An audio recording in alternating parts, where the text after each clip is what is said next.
Channel University Wits. Now we are going to discuss about UGTRB English Unit 4ல British Literature 2ல என்னென்ன chapters இருக்குது அப்படிங்கிறத நம்ம இப்போ வந்து டிஸ்கஸ் பண்ண போகிறோம். ஃப்ரெண்ட்ஸ், இதில் நமக்கு என்ன கொடுத்துருக்காங்க அப்படின்னா poetry, prose, drama and fiction இது கொடுத்துருக்காங்க. இப்போ இதில் நம்ம டீட்டெயில்டு ஸ்டடியும் இருக்குது, நான் டீட்டெயில்டு ஸ்டடியும் இருக்குது. டீட்டெயில்டு நான் டீட்டெயில்டு நமக்கு பிரித்து கொடுத்தாலும் but we have to give same weightage to detailed and non-detailed study. என்ன இதில் ஃபர்ஸ்ட்டு கொடுத்துருக்காங்க அப்படின்னு பார்த்தோன்னா, பொயட்ரியில் டீட்டெயில்டு ஸ்டடியில் வெரி ஃபர்ஸ்ட்டு கொடுத்துருக்கிறது வந்து வில்லியம் வேர்ட்ஸ்வர்த்ஸ் தி சாலிட்டரி ரீப்பர். இந்த போயமில் வில்லியம் வேர்ட்ஸ்வர்த்தை பற்றி நம்ம ஆல்ரெடி நம்மளோட சேனலில் பேசியிருக்கோம். இந்த போயமில் வில்லியம் வேர்ட்ஸ்வர்த்தை வந்து என்ன சொல்லியிருக்கிறாரு அப்படின்னு பார்த்தோம்னா, அவரோட you already know that he was a romantic poet as well as we can call he as a nature poet. Wordsworth எப்போ பிறந்திருக்கிறாருங்கிறது தெரியும், 7th April 1770. ஸோ இவரோட லைஃப் ஸ்பேன் பார்த்திங்கன்னா 23 April 1850 வரைக்கும் இருந்தார். அண்ட் இவரை தான் நம்ம வந்து என்ன சொல்கிறோம் அப்படின்னா, he was one of the founders of English romanticism. And இவர் இந்த போமில் என்ன வந்து டிஸ்கஸ் பண்ணியிருக்கிறாரு அப்படின்னா, நேச்சர் எப்படி இருக்குது அப்படிங்கிறத வந்து டிஸ்கஸ் பண்ணியிருப்பார். So it is a lyrical poetry.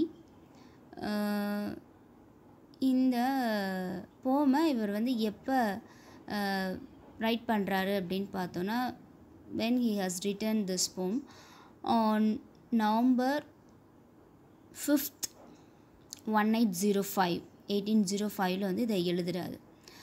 So இதில் என்ன சொல்லியிருக்கிறாரு அப்படின்னு பார்த்தோன்னா, it is widely read poem published in collection poems in 2 volumes. So this poem is unique for it is not based on poet's experience but of his friend and author. So இது அவரோட own experience இல்லை, அவரோட friend என்ன வந்து experience பண்ணியிருக்கிறாரு அப்படிங்கிறத வந்து இதில் சொல்லியிருந்திருப்பார். ஸோ யார் அப்படின்னு பார்த்தோன்னா, Thomas Wilkinson's. So Wordsworth has made a note of it is tours to the British mountains. அதில் தான் இதை பற்றின ஒரு சின்ன குறிப்பு கொடுத்துருந்துருப்பார், இந்த போயத்தை பற்றின குறிப்பு கொடுத்துருந்துருக்கிறாரு. So the poem has 32 lines are equally distributed among the 4 stanzas. So இந்த போமில் 32 லைன்ஸ் இருக்குது, வந்து குவாட்ரைன்ஸாக இருக்குது. 4 வந்து நாட் குவாட்ரைன்ஸ், இது வந்து 4 ஸ்டான்ஸாவாக இருக்குது, 4 ஸ்டான்ஸாஸாக இருக்குது, not quatrain, sorry. So each stanza follow the rhyming scheme. வந்து என்ன இதில் ரைமிங் ஸ்கீம் யூஸ் பண்ணியிருக்கிறாரு அப்படின்னு பார்த்தோன்னா, ஏபி சிசிடிடி இந்த ரைமிங் ஸ்கீமில் தான் இந்த போமை எழுதியிருந்திருக்கிறாரு. So very good poem. நீங்கள் கட்டாயம் அதை வந்து லைன்ஸ் அதில் வந்து ரீட் பண்ணியே ஆகணும். அதனால் it's a very important poem. So after that Wordsworth நமக்கு எல்லாருக்குமே தெரிஞ்ச அடுத்து ஒரு முக்கியமான ரைட்டர் அண்ட் போயட் அப்படின்னு பார்த்தோன்னா, சாமுவல் டெய்லர் கோல்ரிட்ஜ். ஸோ எப்படி வேர்ட்ஸ்வர்த்தை நம்ம நேச்சர் போயட்டுன்னு சொல்கிறோமோ, கோல்ரிட்ஜ் வந்து எப்படி சொல்லுவோம்னா சூப்பர் நேச்சுரல் போயட் அப்படின்னு தான் இவரை சொல்லுவோம். சரியா? அப்போ இவர் எப்போ பிறந்திருக்கிறாரு அப்படின்னு பார்த்தோன்னா, he was born in October 21, 1772. இதில் பிறந்திருக்கிறாரு, இந்த டேட்டில் பிறந்திருக்கிறாரு. அண்ட் இவர் இறந்தது எப்போன்னு பார்த்தோன்னா July 25, 1834 இவர் இறந்துருக்கிறார், ஹைகேட்டில் இறந்துருக்கிறாருங்கிறத சொல்லியிருக்காங்க. இப்போ நமக்கு என்ன இந்த நம்ம டீட்டெயில்டு ஸ்டடியில் அவங்களுக்கு கொடுத்துருக்கக்கூடிய முக்கியமான போயம் என்ன அப்படின்னு பார்த்தோன்னா, குப்லகான். இப்போ இந்த குப்லகான் வந்து இதில் என்ன செஞ்சுருக்கிறாரு அப்படின்னு பார்த்தோன்னா, அவர் வந்து செமி கான்ஷியஸ் இருந்தபோது தான் இது என்ன செஞ்சுருக்கிறாரு அப்படின்னா இந்த போமை அவர் வந்து கம்போஸ் பண்ணியிருக்கிறாரு. பிகாஸ் நமக்கு யார் சம்யூல் டெய்லர் கோல்ட்ரிட்ஜ் வந்து எதுக்கு அடிக்டடானவர் அப்படின்னா ஓபியம் அடிக்டட். ஸோ இவரோட போயம்ஸ் எல்லாம் பார்த்தீங்கன்னா மோஸ்ட்லி உங்களுக்கு இன்கம்ப்ளீட்டாக தான் இருக்கும். இப்போ இந்த குப்லகானை வந்து அவர் எப்போ கம்போஸ் பண்ணுறாரு அப்படிங்கிறத சொல்லிக்கிறேன். That is he was not in his sense. அவரோட சென்ஸில் அவர் இல்லை, அவரோட செமி கான்ஷியஸில் இருக்கும்போது தான் அதை வந்து எழுதியிருக்கிறாரு.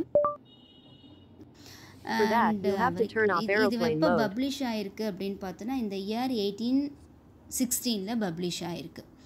So while staying at a farm house in a down called Borlaug. அப்போ அவர் எப்போ எங்கே எழுதுகிறாரு அப்படின்னு பார்த்தோன்னா போர்லாக் அப்படிங்கிற பிளேஸில் தான் இந்த போமை வந்து அவர் அங்கே ஸ்டே பண்ணியிருக்கும் போது தான் இங்கே எழுதியிருக்கிறாரு. ஸோ இன்னொரு முக்கியமான விஷயம் என்னென்னா, after taking opium he was reading a travel book entitled Purchas pilgrimage by Samuel Purchas அப்படிங்கிறவரோட அந்த ட்ராவல் புக்கை ரீட் பண்ணிவிட்டு அவர் வந்து அந்நேரம் ஓபியம் எடுத்திருக்கிறாரு, ட்ரக் எடுத்துகிட்டு. அதுக்கப்புறம் வந்து என்ன பண்ணியிருக்கிறாரு அப்படின்னா அந்த புக்கை ரீட் பண்ணுறாரு.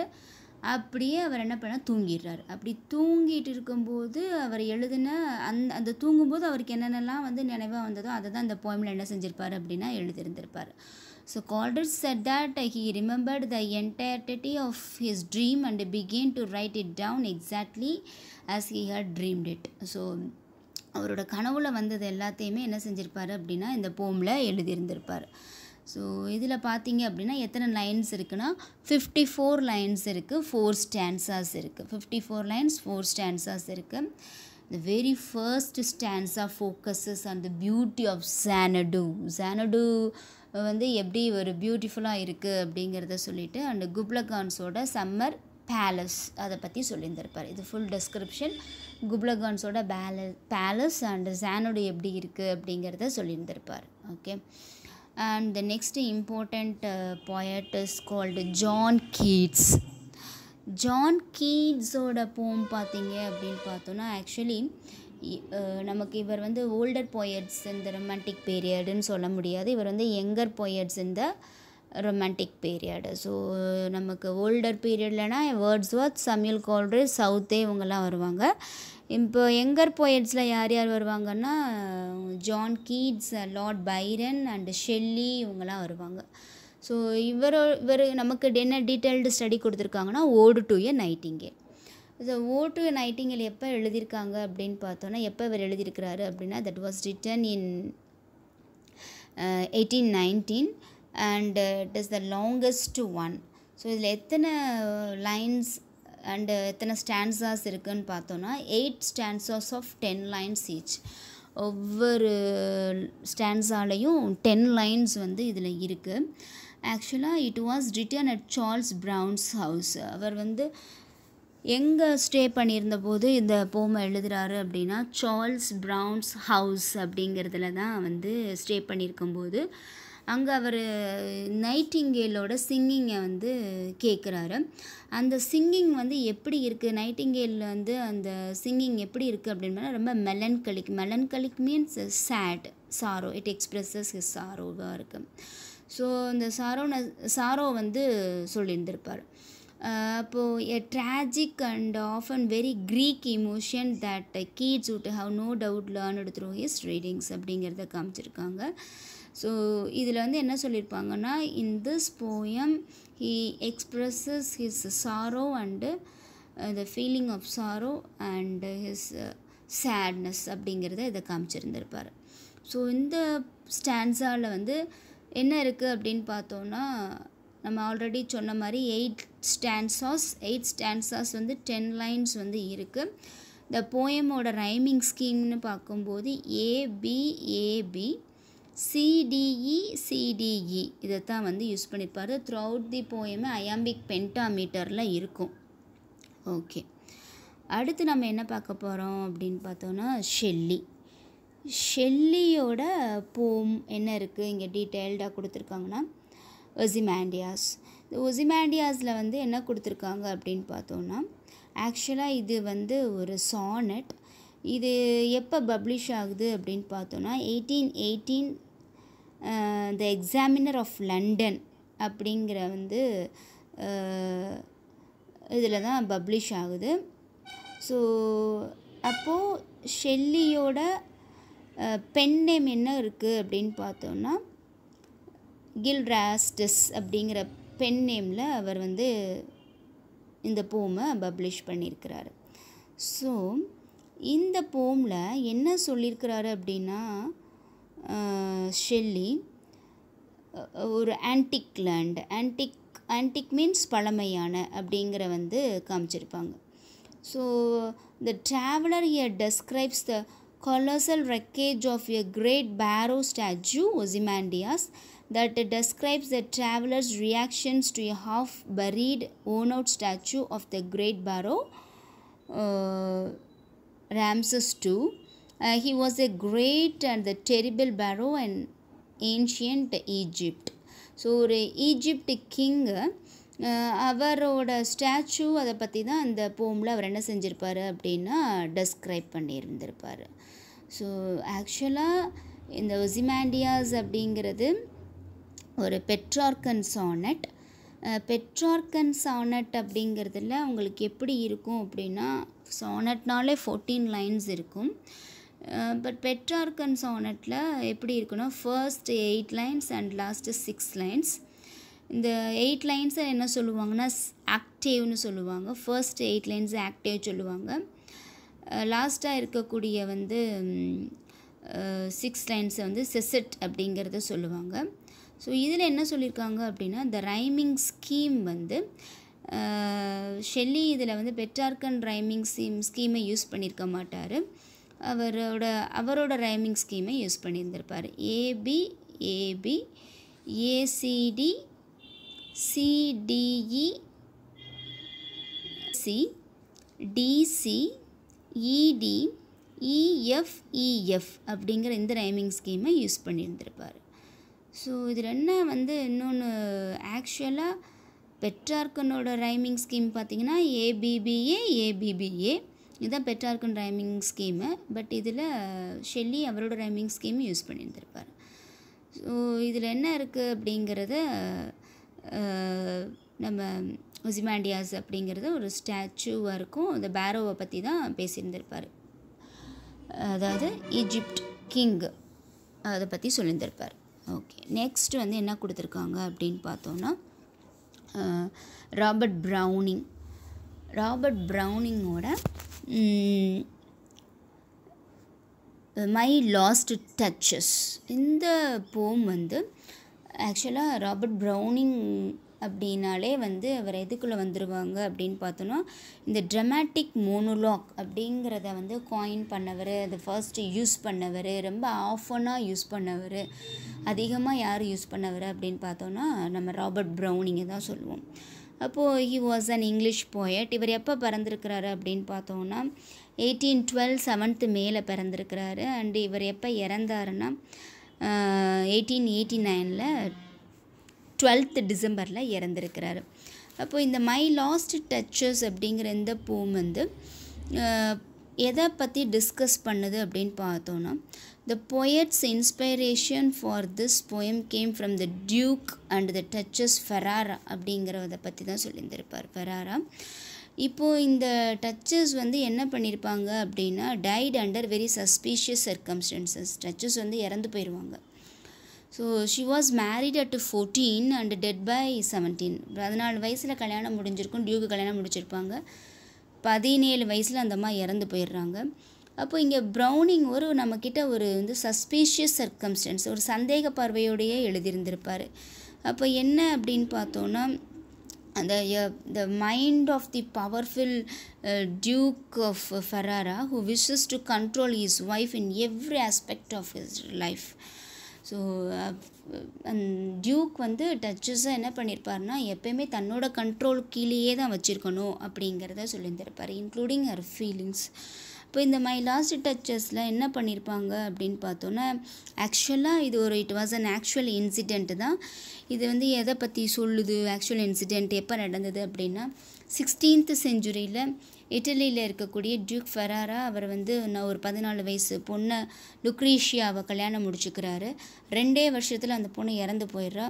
அப்போ வந்து என்ன இதில் நடக்குது அப்படின்னு பார்த்தோன்னா, அடுத்து வந்து கொஞ்ச நாள்லேயே அவர் வேற ஒரு பொண்ணை கல்யாணம் முடிச்சுக்கிறாரு.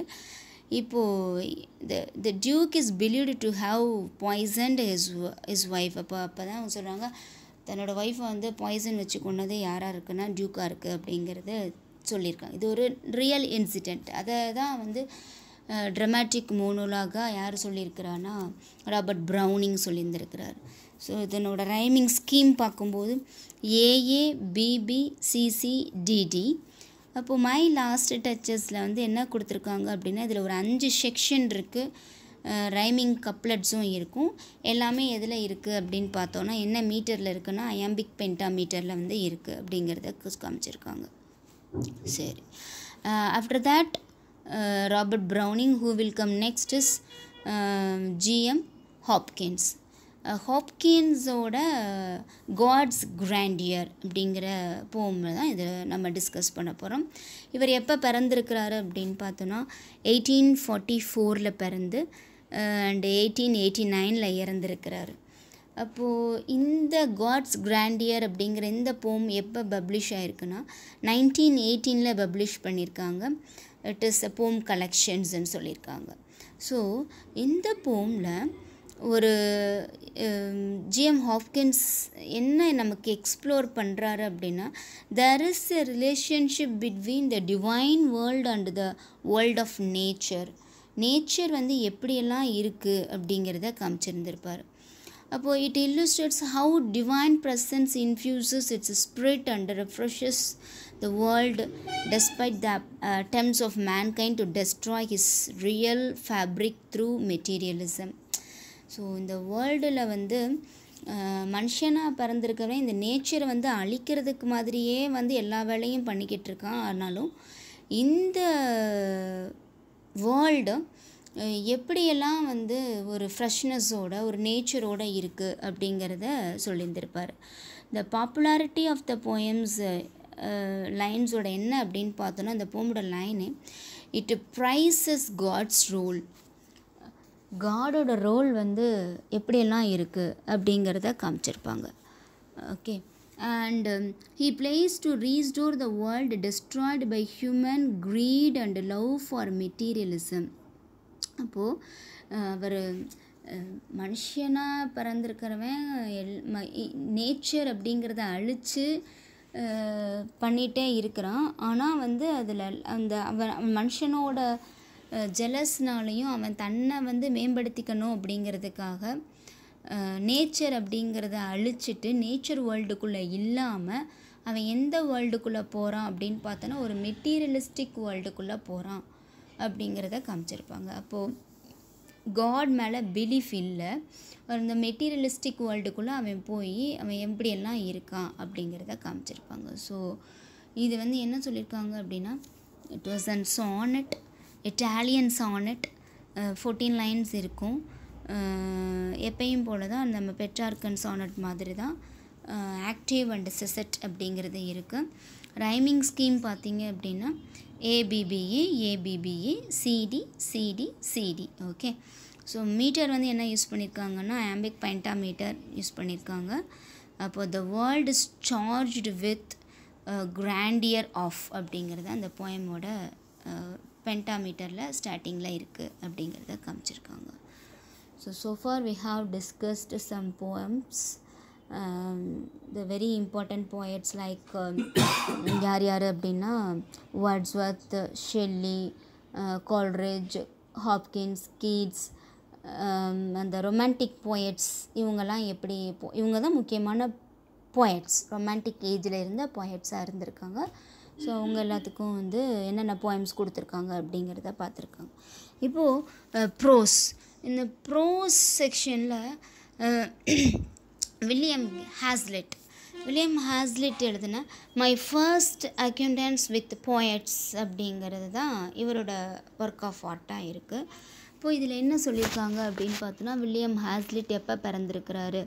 ஆக்சுவலாக he was an essayist and he was born in 10th April 1778 பிறந்துட்டு அண்டு 18th September 1830 இறந்துருக்கிறாரு. நாட் ஓன்லி அன் எஸ்ஏயிஸ்ட், இவர் ட்ராமாவும் எழுதியிருக்கிறாரு, வந்து லிட்டரரி கிரிட்டிக்காக இருந்திருக்கிறாரு, social commentator and philosopher. Okay, is a versatile personality. And இந்த மை ஃபர்ஸ்ட் அக்யூண்டன்ஸ் வித் போயட்ஸில் இவர் வந்து என்ன சொல்லியிருக்கிறாரு அப்படின்னு பார்த்தோன்னா, அதாவது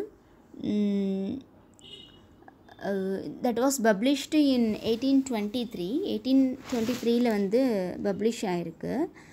அப்போது இதில் என்ன highly significant period of the romantic age the liberal. Okay, அப்போது இதில் என்ன சொல்லிக்கிறாருன்னு பார்த்தோன்னா, the essay can be taken as a memoir because it moves around a particular incident and in the author's life, his meeting with Coleridge, the successive interactions they had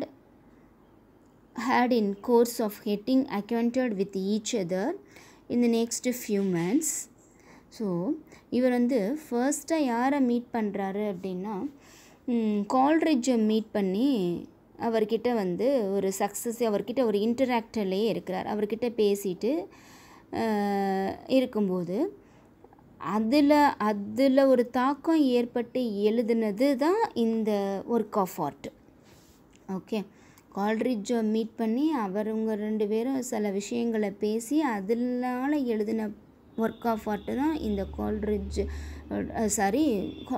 William ஹாஸ்லிட்டோட my first acquaintance with poets. அப்போது இதில் என்ன சொல்லிக்கிறாரு அப்படின்னா, the author bears in his mind and the inevitable and although temporal separation between the two, this whole process of acquaintance not only with the poet in singular but the poets took place within the most significant year in the history of romanticism.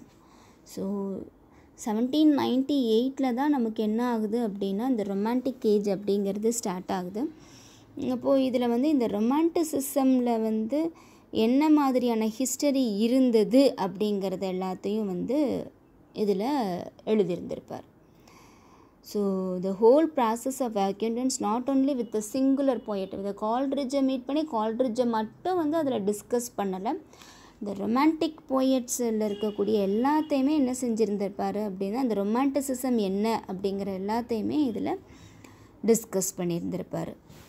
Okay, next யார் அப்படின்னு பார்த்தோன்னா WR இங்கே spoon feeding. இவரோட work of art என்ன கொடுத்துருக்காங்கன்னா spoon feeding கொடுத்துருக்காங்க. So இந்த spoon ஃபீடிங்கில் என்னது வந்து இங்கே சொல்கிறாரு அப்படின்னா, modern man has become lazy.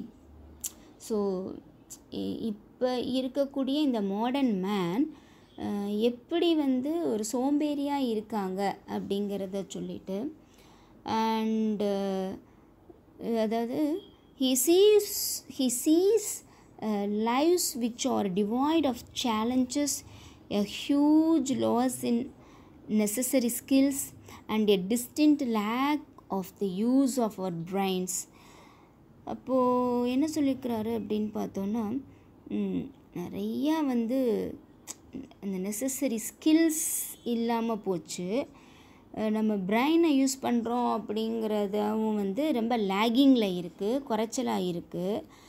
அப்போது அது மட்டும் இல்லாமல் மாடர்ன் மேன் எல்லாரும் வந்து எதா மாறுறாங்க அப்படின்னா சோம்பேறியாக மாறுறாங்க, சாவேஜ் நோ ட்ரூத் அனிமல். அதாவது இந்த ஸ்டார்டிங்கே வந்து எப்படி ஆரம்பிக்கும்னா அது வந்து டென்டிஸ்ட் கிட்டே போவாருங்கிற மாதிரி தான் ஆரம்பிக்கும்.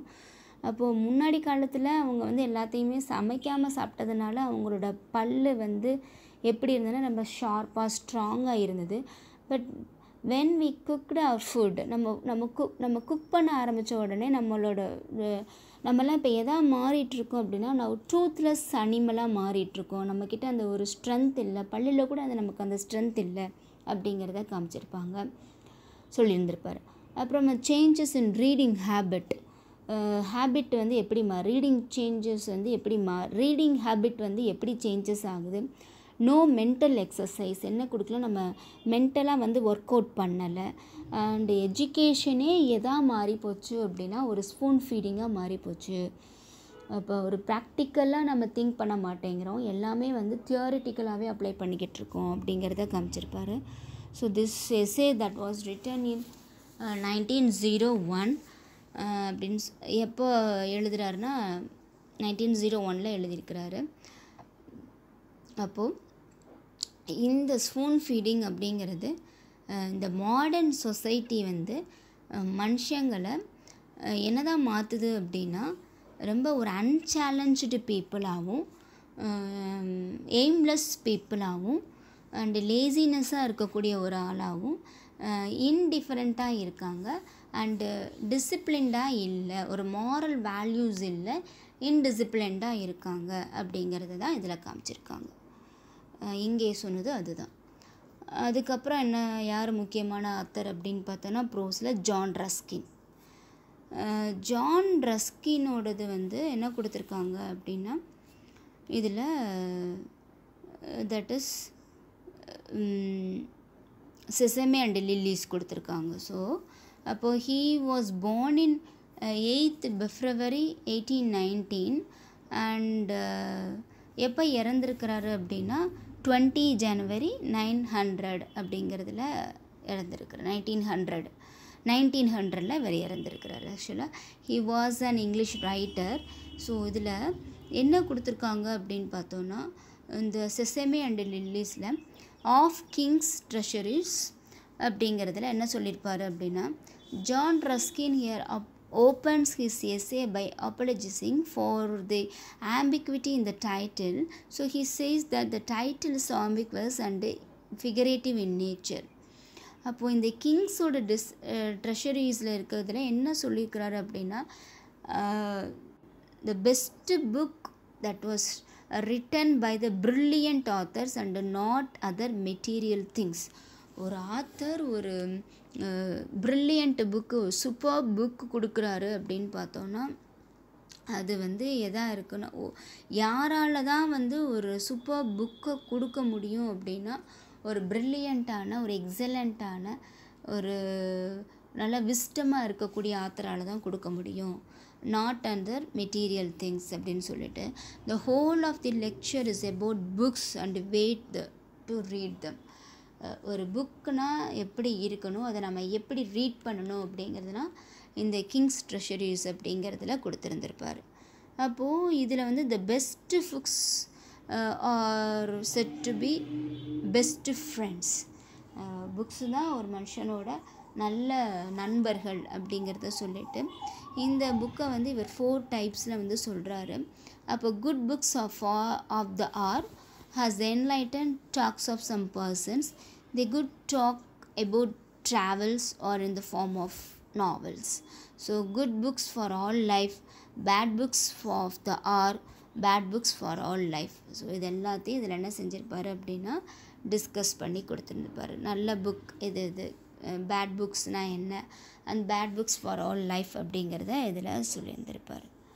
ஓகே கைஸ், அப்போது இப்போ இது வரைக்கும் பார்த்தது நம்ம என்ன பார்த்துக்கோன்னா ப்ரோஸ். இந்த ப்ரோஸ் பீசஸ் வந்து என்னென்ன அப்படின்னு பார்த்தோன்னா ஹேஸ்லிட்டோட அக்கௌண்டன்ஸ் வித் போயட்ஸ், இங்கே ஸ்பூன் ஃபீடிங் அண்ட் ஜான் ரஸ்கின்ஸோடது பார்த்தாச்சு ப்ரோஸ். இப்போ அடுத்து நம்ம என்ன பார்க்க போகிறோம்னா ட்ராமா. இந்த ட்ராமாவில் ரொம்ப முக்கியமானது யாருன்னா சமியூல் பெக்கெட். இந்த சமியூல் பெக்கெட்டோட வெயிட்டிங் ஃபார் கோடோட் அப்படிங்கிறத இப்போ நமக்கு சொல்லியிருக்காங்க. இது சமியூல் பெக்கெட்டோட ரொம்ப ஒரு ஃபேமஸ் ஒர்க் ஆஃப் ஆர்ட். இப்போ ஆக்சுவலாக இந்த ட்ராமா ஃப்ரெஞ்சில் தான் எழுதுனாங்க 1948 இது பப்ளிஷ் ஆகிடுக்கு.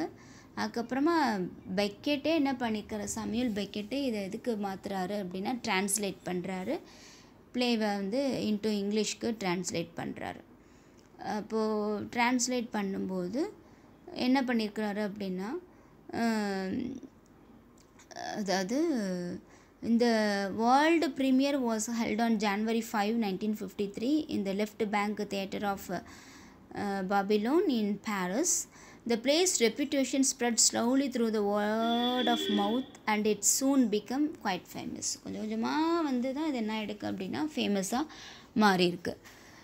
அப்போது சாமுவேல் பெக்கெட் எப்போ பிறந்தார் அப்படின்னா 13 ஏப்ரல் 1906 பிறந்து இவரோட இறப்பு எப்போனா 22 டிசம்பர் 1989. அப்போது he was an Irish novelist and playwright, short story writer, theatre director, poet and literary translator. He has his multiple face. ஆக்சுவலாக இதில் என்ன கொடுத்துருப்பாரு அப்படின்னா சாமுவேல் பெக்கெட் வந்து was an இந்த கான்செப்ட் இந்த வெயிட்டிங் ஃபார் கோடோட் அப்படிங்கிறது எதுக்குள்ளே வரும்னா தியேட்டர் ஆஃப் தி அப்சர்ட் அப்படிங்கிற கான்செப்டுக்குள்ளே வரும். அப்போது இவரோட நோபல் ப்ரைஸ் வின் பண்ணியிருக்கிறாரு. he was a Nobel laureate இந்த யார் 1969 நோபல் ப்ரைஸ் வின் பண்ணியிருக்கிறாரு. ஸோ இதில் சாமுவேல் பெக்கெட் வந்து இதில் ஃபோக்கஸ் ஆன் அந்த idea the suffering of being அதை தான் இதில் காமிச்சிருந்துருப்பாங்க. So most of the play that is deals with the fact that Estragon and Vladimir இந்த ரெண்டு கேரக்டரை வச்சே வந்து காமிச்சிருப்பாங்க. இந்த ஹோல் ட்ராமாவும் வெயிட்டிங் ஃபார் சம்திங், யாரோ ஒருத்தருக்காக வந்து வெயிட் பண்ணிக்கிட்டே இருப்பாங்க. இது வந்து ஒரு போர்டமாக இருக்கும், அவங்க யாருக்காக வெயிட் பண்ணுறாங்கன்னே தெரியாது, ஆனால் யாரோ ஒருத்தவங்களுக்காக வெயிட் பண்ணிக்கிட்டே இருப்பாங்க. அப்போது Godot can be understood as one of the many things in life that people wait for. So மனுஷங்க சில பேர் வந்து வெயிட் பண்ணிகிட்டே இருப்பாங்க, அவங்க ஆனால் எதுக்கு வெயிட் பண்ணியிருப்பாங்கன்னே தெரியாது இல்லையா. அதனால தான் இது என்ன சொல்கிறேன்னா தியேட்டர் ஆஃப் அப்சர்ட் அப்படிங்கிற கான்செப்டில் வரும்.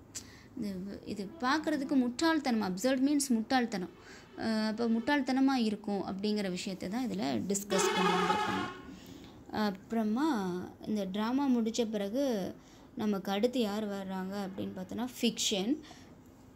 ஃபிக்ஷன் வந்து அடோல்ஃப் ஹக்ஸ்லே எழுதின என்ன ஃபிக்ஷன் கொடுத்துருக்காங்கன்னா நமக்கு பிரேவ் நியூ வேர்ல்டு வந்து நமக்கு எப்போ பப்ளிஷ் ஆகுதுன்னா 1932 பப்ளிஷ் ஆகுது. It is a dystopian novel set 600 years in the future.